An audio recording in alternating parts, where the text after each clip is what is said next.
নমস্কার বন্ধুরা, Bose investment YouTube চ্যানেলে আপনাদের সবাইকে ওয়েলকাম। চলে আসলাম আবার একটা নতুন ভিডিও নিয়ে। এখন কিন্তু বেসিক্যালি আমি স্টকসের ভিডিও দিচ্ছি না, আপনারা সবাই জানেন। কেন কি, আগামীকাল মানে 23 তারিখে হচ্ছে বাজেট আছে। তো আমার মতে বাজেট যতক্ষণ না বেরোচ্ছে ততক্ষণ ইনভেস্টমেন্ট না করাটাই বেটার হবে। হাতে আপনারা সবাই টাকা রাখতে পারেন, ঠিক আছে। বাজেট কীরকম কী এলো না এলো, আমি বাজেটে যদি কোনো সেরকম কিছু ইম্পর্টেন্ট বলার থাকে আমি ভিডিও দিয়ে দেবো আপনাদের বাজেট নিয়ে, ঠিক আছে। তো সেটার জন্য চ্যানেলে যদি নতুন হয়ে থাকেন তাহলে চ্যানেলটাকে সাবস্ক্রাইব করে পাশে থাকা বেল আইকনটা প্রেস করে দিন। কেন কি, বোস ইনভেস্টমেন্ট চ্যানেল কিন্তু আপনাদের খালি শেয়ার মার্কেট সম্পর্কে তথ্য দেয় না, আপনাদের শেয়ার মার্কেট শেখায়ও। ওকে, আর যারা অলরেডি করে রেখেছেন তারা তো বেনিফিট পাচ্ছেন, আপনারা কমেন্ট করছেন, আমি দেখতে পাচ্ছি, খুব ভালো লাগছে আপনারা যে প্রফিট করছেন। তো তাদেরকে অসংখ্য ধন্যবাদ। আপনাদেরও যদি কোনো কনফিউশন থাকে বা কিছু যদি বলার থাকে তাহলে সেটা গিয়ে কমেন্ট বক্সে গিয়ে কমেন্ট করতে পারেন। কেন কি, বোস ইনভেস্টমেন্ট চ্যানেল কিন্তু প্রত্যেক দুদিন ছেড়ে ছেড়ে আপনাদের কমেন্টের রিপ্লাই নিয়ে ভিডিও আনে। ওকে, তো এই সেটটা যেটা আমি দেখাচ্ছি সেটা দেখুন, এক মাসে মানে গত এক মাসে কিন্তু 3.5% একটা পজিটিভ রিটার্ন দিয়েছে, ঠিক আছে। এবার এই জায়গাটা একটা এক মাসের মধ্যে একটা টপ বানিয়েছিল। এবার এই এক মাসের টপ থেকে মোটামুটি যদি আমি দেখি কারেকশন দেখুন 6.91% কিন্তু একটা কারেকশন হয়েছে। তেমন একটা ইনভেস্টমেন্টের জায়গা আছে, কিন্তু ওই যে বললাম বাজেট মানে বেরোনোর আগে আমার মতে ইনভেস্ট না করাটাই বেটার। আমি এই শেয়ারটার আর কি রেজাল্ট দেখাবো। শেয়ারটা এত সুন্দর রেজাল্ট এসছে, ঠিক আছে, দুর্দান্ত রেজাল্ট করেছে এই কোয়ার্টার 1-এ। তো সেই রেজাল্টটা আমি দেখিয়ে নেবো। তো রেজাল্টটা দেখানোর আগে আমি চার্ট প্যাটার্নটা আপনাদের দেখাচ্ছি, ঠিক আছে। আচ্ছা, যদি আমি 5 বছরের রিটার্ন দেখাই, শেয়ারটা দেখুন 5 বছরের কোনো রিটার্ন আছে? 5 বছরে কিন্তু রিটার্ন। এবার দেখুন মানে আপনি ভাবুন, এইসব শেয়ারে মানুষ এন্ট্রি নেবে, এইসব শেয়ারে মানুষ এন্ট্রি নেবে না। কারণ কি, 5 বছরে যেখানে প্রফিট দিচ্ছে না কোম্পানি, তাহলে সেখানে কী করে বিশ্বাস করবে?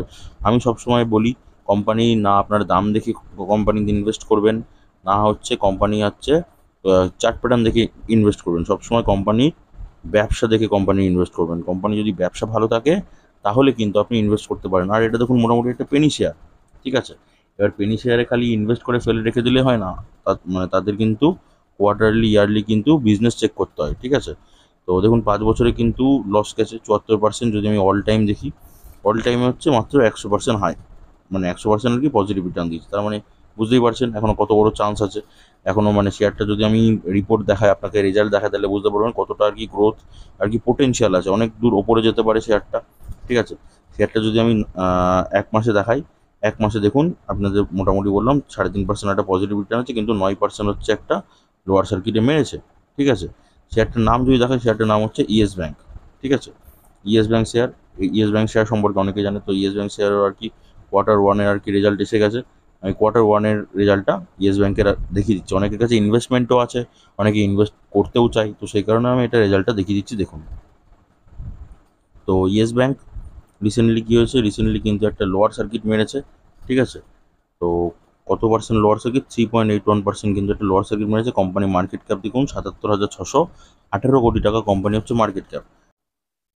এবার যদি আমি কোম্পানির ব্যবসা দেখি, তো কোয়ার্টারলি প্রথমে যাব, কোয়ার্টারলি কোম্পানির রেভিনিউ দেখব, ঠিক আছে। রেভিনিউ মানে কোম্পানির বিক্রি, সেলস কীরকম হচ্ছে। আগের কোয়ার্টারে ছিল 7,458 কোটি, এই কোয়ার্টারে সেটা বেড়ে গিয়ে দাঁড়ালো 7,725 কোটি টাকা। তার মানে কী হলো, কোম্পানির সেলস বা বিক্রি বাড়লো।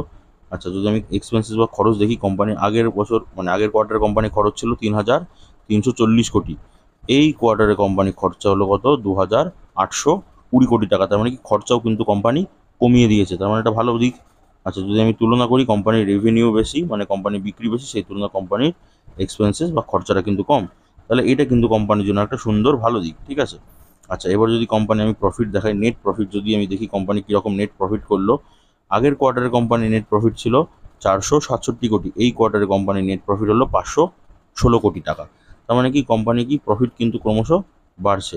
তাহলে কি বলা যেতে পারে, কোম্পানি বিজনেস বা ব্যবসা কিন্তু সুন্দর চলছে, ভালো চলছে, ঠিক আছে।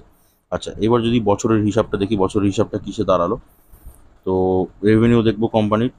আগের বছরে কোম্পানির রেভিনিউ ছিল 27,606 কোটি টাকা, মানে এই বছর এখন অবধি টিটিএমে 28,886 কোটি টাকা কোম্পানি বিজনেস দিয়েছে, ঠিক আছে। এবার যদি খরচাটা দেখি, খরচাটা হচ্ছে আগের কোয়ার্টারে ছিল 11,896 কোটি, এই কোয়ার্টারে হয়েছে মানে এই বছরে হয়েছে 11,990 কোটি টাকা। বাট কিন্তু যদি আমি তুলনা করি কোম্পানির রেভিনিউর সাথে কোম্পানির এক্সপেন্সেস, কোম্পানির রেভিনিউ বা ইনকাম বা প্রফিট বেশি, তাই আপনার সেলস বেশি, সেই তুলনায় কোম্পানি হচ্ছে খরচাটা বা এক্সপেন্সেসটা কম, তাহলে এটা কোম্পানির জন্য কিন্তু ভালো দিক। আচ্ছা, এবার যদি আমি কোম্পানি প্রফিট দেখি, নেট প্রফিট কী করেছে কোম্পানি। আগের কোয়ার্টারে কোম্পানির নেট প্রফিট ছিল 85 কোটি টাকা আগের বছরে, আগের কোয়ার্টার বলছি সরি।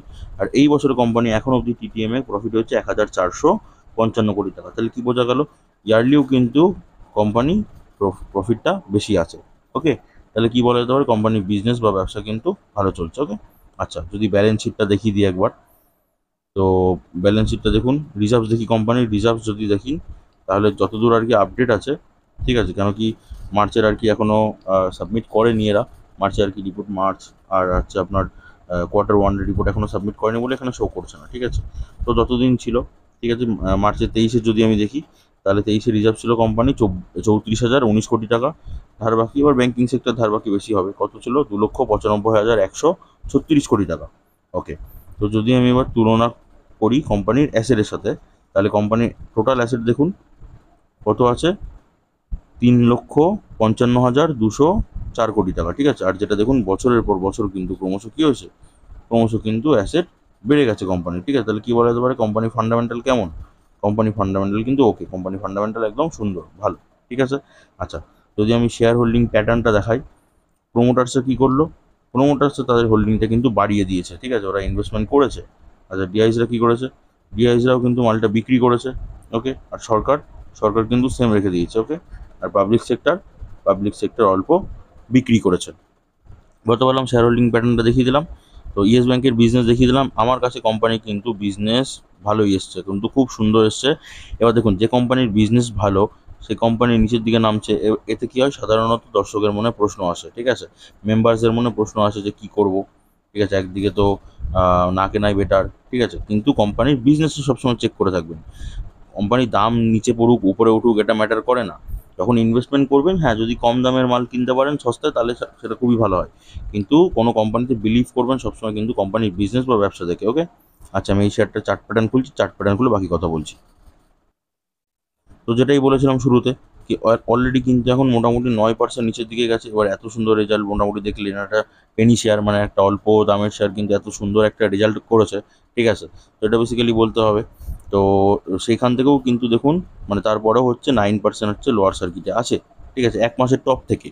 তো এবার ওয়েট করে যান বাজেট অবধি, এখন কিন্তু ইনভেস্টমেন্টের দরকার নেই, আমি কাউকেই বলছি না ইনভেস্ট করতে, সবাইকে কিন্তু মানা করছি, কারণ আগামীকালে আর কি বাজেটটা বেরোবে, বাজেটটা বেরোলে তারপরে হচ্ছে আমরা ডিসিশন নিতে পারবো কি মোটামুটি ইনভেস্টমেন্ট প্ল্যানিং করা যেতে পারে কি পারে না। কারণ কি ওই যে বললাম, বাজেটে কিন্তু 30% একটা ট্যাক্স আনতে চলেছে সরকার।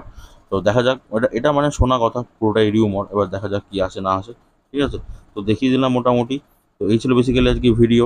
কি যদি ভালো লেগে থাকে তাহলে একটা লাইক করে দেবেন, একটা শেয়ার করে দেবেন। কেন কি ওই যে বললাম, আমি কিন্তু এখন স্টক নিয়ে ভিডিও আনছি না, কেন কি বাজেট অবধি ওয়েট করছি, বাজেট বেরোক, তারপরে যত যত ইম্পর্টেন্ট কথাবার্তা আছে সব কিন্তু আমি নিয়ে আসবো ভিডিওতে, টেনশন করবেন না।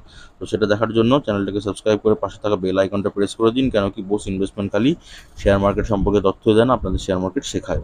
তো শেখার জন্য চ্যানেলটাকে সাবস্ক্রাইব করুন, আর যারা অলরেডি করে রেখেছেন তারা তো বেনিফিট পাচ্ছেন, কমেন্ট করছেন তারা, আমি বুঝতে পারছি, আমারও ভালো লাগছে যে আমার এই ছোট্ট প্রচেষ্টাটা মানে ভালো দিকে যাচ্ছে।